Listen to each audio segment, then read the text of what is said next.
आज मेरा विषय है being led by the spirit, आत्मा के द्वारा चलाया जाना। Very important when you are born again, very important when you have received Christ into you, you must be led by the spirit. पवित्र आत्मा के द्वारा आपकी अगुवाई होना चाहिए। नए जन्म प्राप्त कर लिया, पवित्र आत्मा आपके अंदर रहता है, आप पवित्र आत्मा की अगुवाई पे आप चलना चाहिए। कुछ करने से पहले पवित्र आत्मा से पूछो कि मैं करूं कि नहीं करूं। तो पवित्र आत्मा आपको सिग्नल देता है, पवित्र आत्मा आपको बताता है, वो सिग्नल पे आपको चलना है। जब आपने नया जन्म पाया, आपके अंदर त्रिएक परमेश्वर का एक व्यक्तित्व तेरे अंदर रहता है, वो व्यक्तित्व से तुझे चलना है। एक वचन को हम पढ़ेंगे, रोमी 8 उसका 1 है। अतः अब जो मसीह यीशु में है, अब जो मसीह यीशु में हैं, उन पर दंड की आज्ञा नहीं। वाह, क्या लिखा है? अतः अब जो मसीह यीशु में है, अब जो मसीह यीशु में है, यीशु में है। किसी को बोलो मैं यीशु में है। आमीन। आपके आजू बाजू में आपको यीशु दिखाई देना चाहिए। अक्सर विश्वासी लोगों का प्रॉब्लम क्या है, सब जगह मामा को ही दिखाई देता है। सोएगा तो मामा, उठेगा तो मामा, रात का 12 बजे मामा चुम्मा लेता है और घबरा क्या फूट जाते हैं। बाइबल बता रहे हैं, बाइबल समझ रहा है। You know the Bible is taking that for granted that कि आप प्रभु यीशु मसीह में हैं। सुना मेरी बात? The Bible is taking that for granted कि मसीह लोग, विश्वासी लोग मसीह में है। बाइबल ये गृहीत धरता है। हाँ, बाइबल कह रहा है, बाइबल अनुमान लगा रहा है, बाइबल चित लगा रहा है, बाइबल स्टैंप लगा रहा है कि मसीह लोग मसीह के अंदर है, विश्वासी लोग मसीह के अंदर है। तो किसको दिखना चाहिए? किसको देखना चाहिए? मामा को।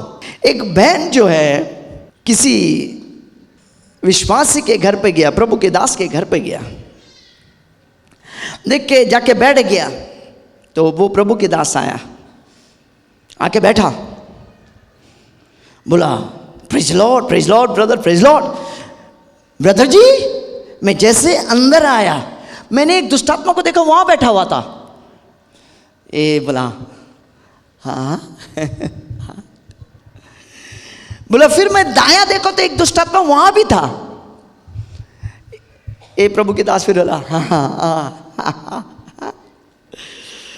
फिर बोला मैं एक दुष्टात्मा को आपके सिर के ऊपर देख रहा हूं। फिर प्रभु के दास बोला हाँ। बोला अरे ब्रदर आप डर रहे नहीं? मैं बोल रहा है दुष्टात्मा को यहां देख रहा हूं, वहां देख रहा हूं, आपके बाजू में दुष्टात्मा देख रहा हूं, आप डर रहे नहीं? बोला नहीं। क्यों नहीं? ब्रदर हंसा, बोला बहन जी वो आपके साथ आया, आप जब जाएगा आपके साथ निकल जाएगा। हालेलुया। मामा को मैं देखेगा, मेरा डैडी को देखता हूं, मेरा दायां पर डैडी, मेरा बायां डैडी, मेरे ऊपर में डैडी, मेरे नीचे डैडी। हमें इसलिए धैर्य से कह सकता हूं, शक्कर खाएगा शक्कर, ब्लड प्रेशर चढ़ेगा नहीं, कैंसर आ नहीं सकती है, एड्स का गुंजाइश ही नहीं। हेलो आमेन। जब तक जिएगा बिना नहीं पास्टर जी मेरा खून खराब हो गया, मेरे को रिपोर्ट मिला खून खराब हो गया। अरे खून बदल सकता है यार। नहीं पास्टर जी आपको नहीं मालूम है मेरे अंदर खून की मात्रा जो है बहुत कम है। अरे मात्रा नहीं चाहिए रे, प्रभु बिना खून का भी तुझे जिंदा रख सकता है। नहीं पास्टर जी आपको नहीं मालूम है। क्या नहीं मालूम है? मेरे अंदर खून ही नहीं है। अरे फिर भी तू जिंदा रह सकता है। बोले नहीं पास्टर जी ये तो गलत बात है, डॉक्टर लोग बोलते हैं ऐसा नहीं है। मैं जानता हूं खून के अंदर जीवन है, लेकिन तू जब आत्मिक व्यक्ति आता, अब जो प्रभु यीशु मसीह में है वो अलग सोचते हैं, अलग जीते हैं, अलग चलते हैं। सुना कि नहीं? बोला ऐसा कोई जी सकता? जिया रे भाई। यीशु जब तीसरे दिन जी उठा, उसके बाद कितना दिन धरती पे था? 40 दिन। Right, exactly, very good. 40 दिन में डॉक्टर उसके शरीर में खून था? नहीं,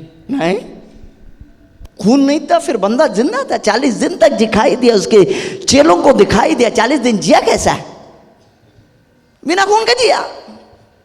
मांस और हड्डी था यीशु मसीह, खून जला गया फिर भी वो चल रहा था, फिर भी वो खा रहा था। उसका मतलब तेरे शरीर में खून नहीं होगा तो भी तू चलेगा भाई। तेरी सोच बदल जाएगा, तू अलग जीने लग जाएगा। तेरी सोच अगर बदल गया तू चीजों को पकड़ने लग जाएगा। तेरी सोच अगर बदल गया कि मैं मसीह के अंदर है, मसीह मुझे लेके चल रहा है, तू अलग जैसा जीने लग जाएगा। बोला सोच को बदल डालो, खोपड़ी को ही बदल खोपड़ी को ही बदल डाल। हम है किसी को बोला शॉर्ट सर्किट रहेगा, बहुत अच्छा है रे, अच्छा है, ज़्यादा सोचेगा नहीं तो ये भिड़ा के यार जो प्रभु देना चाहता है वो भी खो देता है, सड़क के मर जाता है। शॉर्ट सर्किट, ये छत का ना ये डिब्बा जो है इसको अगर तू बदल नहीं सकता ना, इसको शॉर्ट सर्किट कर दो, कनेक्शन ही काट दो। अतः अब जो प्रभु यीशु मसीह में है, यानी बाइबल अनुमान लगा रहा है तू जब मसीह को ग्रहण किया तू मसीह के अंदर है। यानी शैतान जब तेरे को देख रहा है मेरे भाई तू येरू गिरू नथुलाल नहीं है, वो डर रहा है। तो कभी अपने नहीं पास्टर जो प्रार्थना करो मेरे करना, शैतान यहाँ पर ऐसा कुछ जिक्र कर, तेरा सोच बदला नहीं है। जिस दिन तेरा सोच बदल जाएगा तू चलने लगेगा, अनजाने में दुष्टात्माएं तेरे पांव के अंदर गिरकर तू उसको मरोड़ने लग जाएगा। किसी ने इस तरह कहा, एक प्रभु के दास ने कहा इस तरह, जब तू हंसता है, जब तू भविष्यवाणी आता तो चिल्लाता है, तेरी आत्मा खुल जाता है चीजों को प्राप्त करने के लिए, तेरी आत्मा खुल जाता है। जब तो ऐसे बढ़ता ना मामा और अंदर आ जाता है। चार को अंदर अंदर आने से पहले चार अंदर था, तो दूसरों का बाजू से निकला अंदर आ गया, फिर वो भी अंदर आ गया। वो बोलेगा अतः अब जो मसीह यीशु में है, क्या नहीं है उस पर, उन पर दंड की आज्ञा नहीं, उस पर दंड की आज्ञा नहीं। अब जो प्रभु यीशु मसीह में है उसमें सिस्टर क्या नहीं है, दंड की आज्ञा ही नहीं है। नो जजमेंट, कोई तेरे को न्याय नहीं कर सकता। There is no condemnation at all, तुझे कोई न्याय नहीं कर सकता। दंड की न्याय नहीं है। आप बोलेगा यहां पर बाइबल बोलता है न्याय है, ऐसा न्याय है, पुरस्कार की न्याय है। There is a judgment of reward, but there is no judgment of condemnation. Bible झूठ नहीं बोल सकती हमसे, दंड की आज्ञा ही नहीं है। जो मसीह में है, तूने मसीह को अंदर ग्रहण किया है, कोई धर्म को नहीं किया है। नहीं, मैं ना पहले शाम था, पीटर हो गया। अच्छा क्या फर्क पड़ा, पहले शाम पीता नहीं था, पीटर पी के टुल, खंबा 4 बजे खंबा दिखाई देता है, मैं पीटर बन गया ना। यीशु मसीह कोई धर्म स्थापित करने के लिए नहीं आया, यीशु मसीह तुझे क्रिस्तान बनाने के लिए नहीं आया। यीशु मसीह तेरे अंदर आकर तुझे जीवन देना चाहता है, तेरे ऊपर से दंड की आज्ञा निकाल दिया। हालेलुया, आमीन। उसका मतलब क्या है, जिस दिन तेरी आंख बंद होगा सीधा तू अपने मालिक के पास जा रहा है, क्योंकि दंड ही नहीं है यार। कोई लोग सुखाते मरने के बाद तेरा अच्छा काम बुरा काम का तोला तोली होगा, तोला तोली। अगर अच्छा काम ज़्यादा होगा ऊपर जाएगा, अच्छा काम कम हुआ तो नीचे जाएगा। मेरे भाई तेरे ऊपर दंड की आज्ञा नहीं है, तू आज़ाद है। नहीं पास्टर जी ये वचन ऐसा नहीं बोलता, तू कैसे बोलते रे, नहीं बता ना कैसे बोलता है, सर्किट बिठा रहा क्या? नहीं पास्टर जी मैंने बहुत पाप किया इसलिए तो यीशु आया। नहीं मैं कोई बोलता है पास्टर जी मैंने सफ़ेद कपड़ा पहना, मैंने सफ़ेद पैंट पहना, सफ़ेद चड्डी पहना, सफ़ेद जूता पहना, सफ़ेद सॉक्स पहना और मैंने सफ़ेद काम किया इसलिए मैं स्वर्ग जा रहा हूँ। मेरे भाई मेरे बहन, ये चीज आपके ऊपर निर्भर नहीं करता है, क्योंकि तू मसीह में है, तू स्वर्गराज का वारिस है। You know what the word condemnation means, condemnation का जो शब्द है, दंड की आज्ञा की जो शब्द है, अजीब शब्द है वो। मैं वो शब्द को स्टडी कर रहा था। दंड का आज्ञा का जो यूनानी शब्द है कैटा क्राइमा, वो 2 शब्द से हैं, कैटा एंड क्राइना। क्राइना यानी कैटा मीन्स इन कन्फॉर्मिटी विथ, अनुरूप होना, और क्राइना मीन्स पास जजमेंट अगेंस्ट, दंड की आज्ञा। उसका मतलब ये शब्द से इस चीज निकलता है कि तुझे देखकर जो है तेरा अनुरूप, तेरे रूप को देखकर उसके ऊपर दंड नहीं आ सकता है। क्यों नहीं आ सकता है? क्योंकि तू मसीह के अंदर है। You can not be condemned now, तुझे दंड नहीं दे सकता है। अब बोले मैंने जो पाप किया क्षमा हो गया, जो पाप कर रहा है क्षमा हो गया, जो पाप करने वाला है क्षमा हो गया। उसका मतलब आप बोल रहे हैं पास्टर जी आप तो मुझे छूट दे रहे हैं, लाइसेंस दे रहे हैं पाप करने के लिए। नहीं, बोलो मैं आजाद हूं। आमीन। तुझे लाइसेंस देने की दरकार नहीं, बिना लाइसेंस देके तू पाप ही करता है भाई। मेरा लाइसेंस से कुछ होता नहीं है, लेकिन जानना जरूरी है कि तू आजाद है।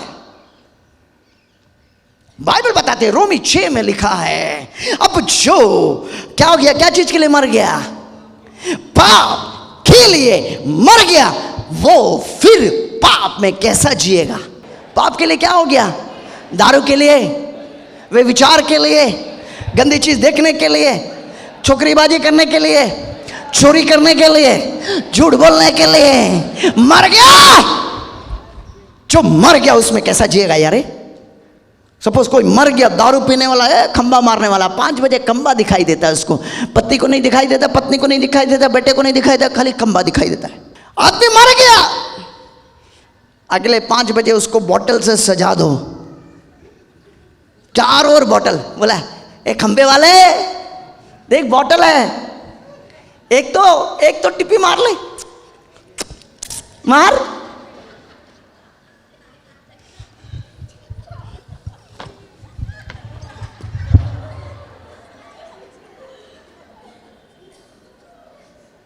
खंबा मार ले, खंबा ही खंबा है। क्या हो गया?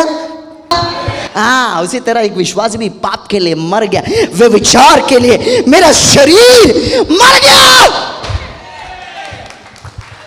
गंदा चीज देखने के लिए टीवी पे, मोबाइल में गंदा चीज देखने के लिए मेरा आंख मर गया। तंबाकू खाने के लिए मेरा जीभ मर गया, झूठ बोलने के लिए मेरा जीभ मर गया, गाली देने के लिए मेरा जीभ मर गया। कैसे मेरे मुंह से गाली निकलेगा? नहीं निकल सकता, मर गया। अब जो प्रभु यीशु मसीह में है उसको क्या नहीं है, दंड की आज्ञा नहीं है। वाह वाह वाह वाह वाह वाह, किसी को बोलो वाह। वो एक वचन काफी है पूरे रात को आपको सिखाने के लिए, एक वचन काफी है पूरी रात उसके मर्म को सिखाने के लिए, एक वचन काफी है भाई। क्योंकि वे शरीर के अनुसार नहीं, क्योंकि वे शरीर के अनुसार नहीं। शरीर जो शब्द है उसका अर्थ क्या मालूम है? यूनानी शब्द में शरीर मतलब SARX, सार्क्स। सार्क मतलब चमड़ा हो सकता है, सार्क मतलब शरीर हो सकता है, सार्क मतलब it can be called human, मनुष्य। इसको मतलब सार्क मतलब मानव जाति, सार्क मतलब पाप की स्वभाव। क्योंकि वे शरीर के अनुसार नहीं, उसका मतलब क्योंकि वे शरीर के अनुसार नहीं, चमड़े के अनुसार नहीं, पाप के स्वभाव के अनुसार नहीं, मानव जैसे नहीं, मानव जाति जैसा नहीं। उसका मतलब बाइबल वहां पर अनुमान लगा रहा है, you are a supernatural being. Bible अनुमान लग रहा, मेरे भाई अब तू अद्भुत व्यक्ति है, तू चमत्कार के पीछे नहीं जाता, तू चलेगा चमत्कार होगा, तू बैठेगा चमत्कार होगा, तू बोलेगा चमत्कार होगा, तू देखेगा चमत्कार होगा, चमत्कार तू है। ऐसा चमत्कारी व्यक्ति पाप में कहां डूबेगा यार? पाप का सवाल ही नहीं उठता। मोबाइल में छोकरी आएगा, आप क्या करेंगे? चमत्कारी व्यक्ति, रॉन्ग नंबर, वो आपको ललचाएगा नहीं यार, वो सब चीज आप उसे it cannot touch you because you are far from it. You are destined for something great. कुछ बड़े चीज के लिए डैडी ने तुझे खड़ा किया है। ये सब छोटी चीजों में फंसो मत, मुर्गी जैसा मत बनो। एक शिकारी जो है बहुत दूर गया, एक बड़ा वृक्ष के ऊपर, गाछ के ऊपर चढ़ गया। ऊपर चढ़ के उसको कुछ अंडा मिला, बड़ा अंडा मिला। वो अंडा लेके घर पे आता है और अपने मुर्गी के जो अंडा है उसके साथ रखकर मुर्गी को उसके ऊपर बैठाकर सेकने लग जाता है। 21 दिन के बाद क्या निकलता है? मुर्गी का बच्चा निकलता है, साथ में वो अंडा भी फूटकर उसके अंदर से कुछ निकलता है। क्या निकलता मालूम है? उकाब का बच्चा निकलता है। उकाब का बच्चा जो है वो देखता है, मुर्गी के बच्चे को देखता है, ऐसा ऐसा चल रहा है, वो भी चलता साथ,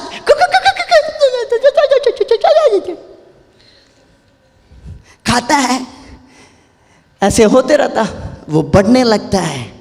एक दिन वो बड़ा हो जाता है, मुर्गी के जैसे चलता। एक दिन अचानक वो देख रहा है, ये उकाब का बच्चा जो बड़ा हो गया देख रहा है, एक उकाब उड़कर आता है और बैठता है। ये उसको देख रहा है, यार इसका आंख मेरे आंख जैसा है, इसके चोंच मेरे जैसा है, इसका पैर मेरे जैसा है, इसका पंख मेरे जैसा है, दिखता मेरे जैसे, देखता मेरे जैसा है। और थोड़ी देर के बाद वो उकाब उड़कर चला गया। बोला ये दिखता मेरे जैसे है, इसका आंख मेरे जैसा है, इसकी चोंच मेरे जैसा है, इसका चाल मेरे जैसा है, इसका आवाज मेरे जैसा है। अरे मैं मुर्गी जैसा क्या कर रहा है यार, की क्या कर रहा है? तो वो भी अपने पंख को फैलाया, उड़ने की कोशिश किया। 2-3 बार उड़ा, 3 बार उड़ा, 4 बार हुआ, नीचे गिर गया, लेकिन अंतिम बार वो उड़कर चला गया। एक उकाब का बच्चा स्वर्ग से छोड़कर धरती पर आकर हम उस उकाब को देखा है, वो कैसा है। आंधी को रोक देता था, अंधे को देखता था, ठीक कर देता था, सोता तो चमत्कार होता था, हले थूकता तो चमत्कार होता था, भूख लगा तो चमत्कार होता था। उकाब के बच्चे को हमने देखा है, लेकिन हमारा प्रॉब्लम क्या है? हम ज्यादा मुर्गियों के साथ चला है, तो मुर्गी की जो स्वभाव है, मुर्गी की जो चीज है हमारे ऊपर चढ़ गया और हम सोचते हैं मुर्गी की बच्चा जैसा नहीं है, मुर्गी की बच्चा जैसा है मेरी बहन, लेकिन तू मुर्गी की बच्चा जैसा नहीं है, तू उकाब है।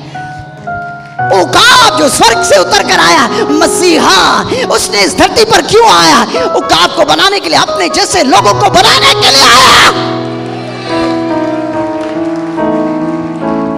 अब जो मसीह यीशु मसीह में है, उसमें दंड की आज्ञा नहीं।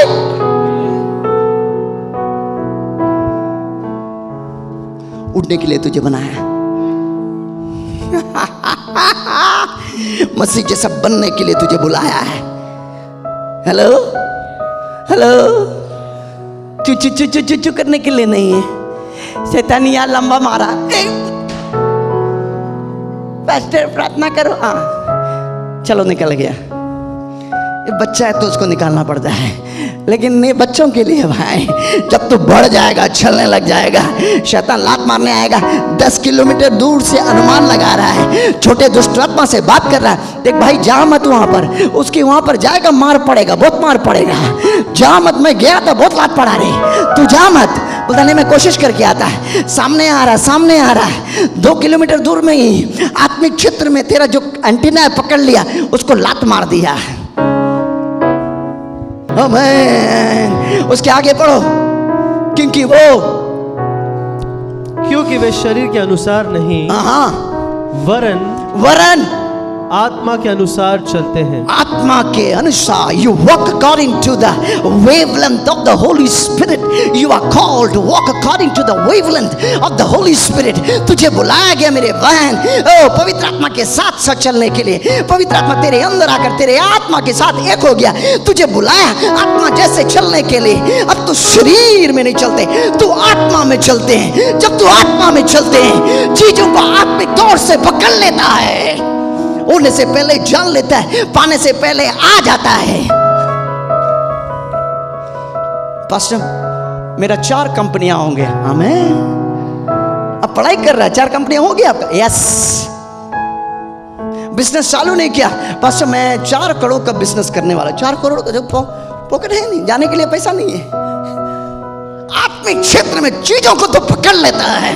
You grasp thing, you hold thing in the realm of the spirit because you're one with the spirit.